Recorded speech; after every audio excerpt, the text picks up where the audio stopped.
From my client, absolutely. I'd like to see that. I don't have that with me. Do you Your have a Honor. copy of the claim that I've got up here? I have Your Honor, one at a time here. I demand the power of attorney, Your Honor. You demand the power of attorney? Yeah, from this gentleman. Oh, from him. Your Honor, I'm going to object. This issue has been before the court on many occasions, and this is just more of that patriot nonsense. Your Honor, I'm here as a secured party, and I don't see any controversy here, and I respectfully request the order of the court be released to me immediately. Counselor, do you have your authorization to represent the corporation? I don't have that with me, Your Honor.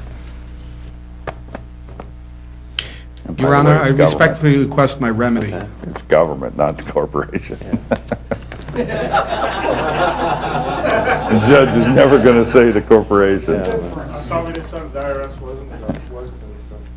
That's what they say, though.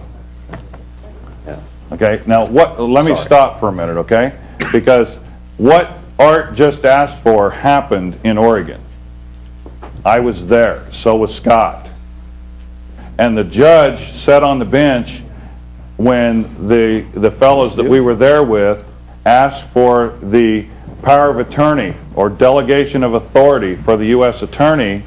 The judge said, well, I'm sure that that's on file in the clerk's office.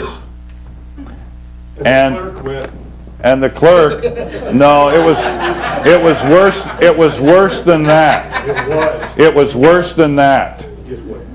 The clerk was sitting with his back to the judge in a roll chair, just like Brandy's.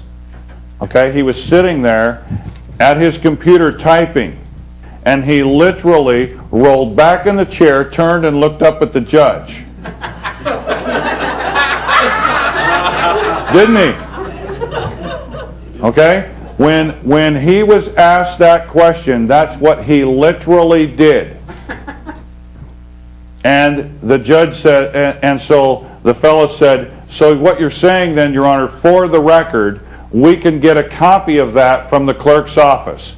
That's correct. I'm sure there's something like that on file. The judge said this. So we, as soon as the court proceeding ended, immediately went to the clerk's office, and this very clerk that was there was in there. And we said, we would like a certified copy of the U.S. Attorney's delegation of authority or power of attorney. You know what he said? Gentlemen, I assure you there is no such document anywhere in this office. Did he not? And we said, we would like to have a certified written statement or typed statement from you stating that. Gentlemen, you don't understand. I'm not going to give you anything pertaining to this case in any way, shape, or form. Okay? Now what happened there was the judge told a bald-faced lie on the record. Okay?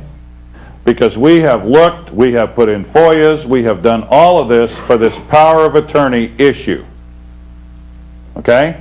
Now Jimmy had a power of attorney from years ago that he had managed to get, and it had lined out some very interesting things, like that they promised to support and defend the Constitution.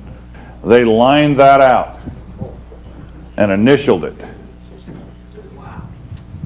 And come over here.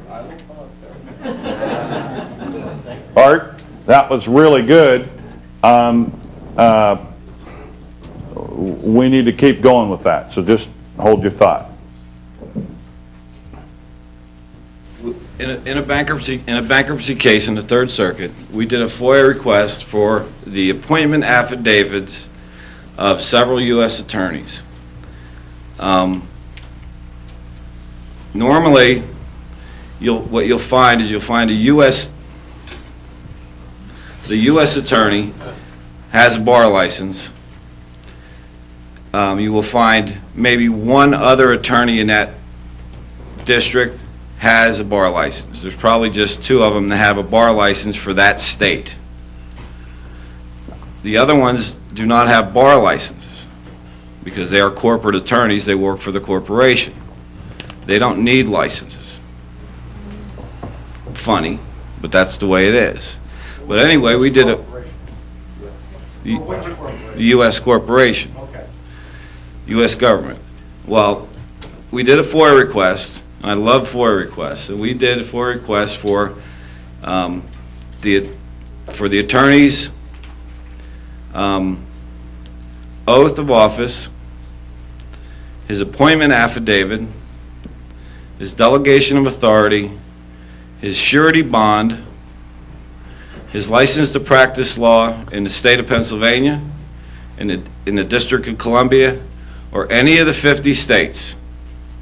The only thing that we returned in the response that we got back was we got 1 appointment affidavit, and they told us that there are no records. No records exist for items 1, 2, 3, 4, and 5. Out of 6 items, there was only 1. The rest do not exist. On the appointment affidavit, it's a form. I forget the number off the top of my head, but it has wording in there that they are supposed to uphold and defend the Constitution, and they are allowed to strike out certain parts of the form, the ones that they don't agree to. Now, there's another part to the form that says, I am not a communist, I do not defend, I'm not a fascist, I don't belong to the Communist Party. Well, this U.S. attorney, Russell K. Stewart, if he ever watches the tape, we'll put it on the web if we want, but it was all, sealed and signed, and he crossed off, I will support and defend the Constitution of the United States.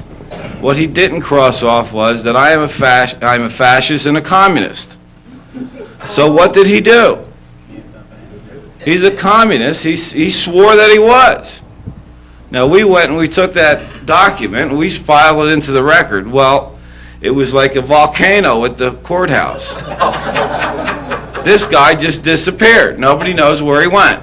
And he popped up in New Jersey was the next time we found him, where he showed up at a case in a bankruptcy. But that's a great thing. We sent that to all the senators saying, what's going on here? We got a communist working for the government. And you just like to drive them a little crazy with that stuff. But Okay, thanks. it's fun. Okay, so do you want to do some more? I have a question. Is this in bankruptcy, or is this, what kind of court are you Right in? now, I'm in bankruptcy. Okay. Okay. So where do you want to go here? Home.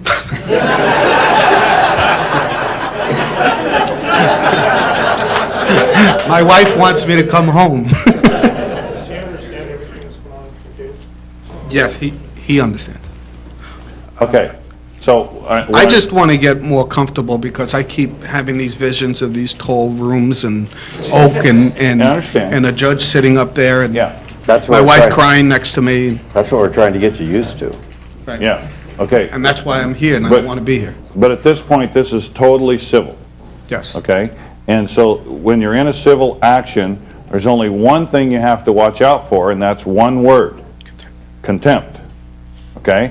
Because you're not going to go to jail for anything other than that. It's all a very innocuous proceeding, so to speak, okay?